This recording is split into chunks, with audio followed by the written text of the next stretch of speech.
وطن عشق من، هموطن جان من، وطن روح من، عز و ایمان من. وطن عشق من، هموطن جان من، وطن روح من، عز و ایمان من.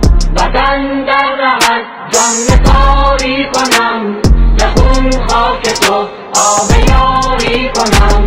چه ارزش بود در رهت جان دهم، به خاکت ز خون لاله کاری کنم، به خاکت ز خون لاله کاری کنم. زنم بوسه بر بیرق و خاک تو، وطن عشق من، هموطن جان من، وطن روح من، عز و ایمان من.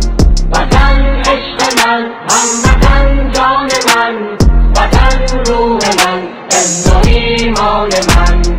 وطن در رهت جان کاری کنم، به خون خاک تو آب یاری کنم.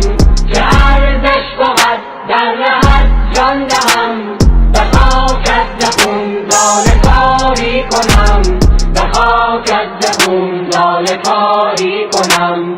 زنم بوسه بر بیرق و خاک تو، وطن عشق من، هموطن جان من، وطن روح من، عز و ایمان من.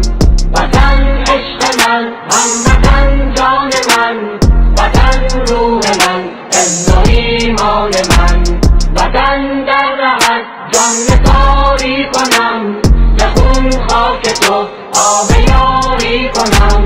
چه ارزش بود در رهت جان دهم. چوکاګز یو نیکمرغه ورځ ده د ټول پاکستان د عوامو دپاره د یو ازادۍ ورځ ده. हम इस पे अल्लाह ताला का शुक्र अदा करना चाहते हैं। उनको ये पैगाम देना चाहते हैं कि पाकिस्तान एक रियासत है, ये महफूज हाथों में है। आपको बताना बलूचिस्तान में घर ना, मेरा घर है, पाकिस्तान मेरा वतन है।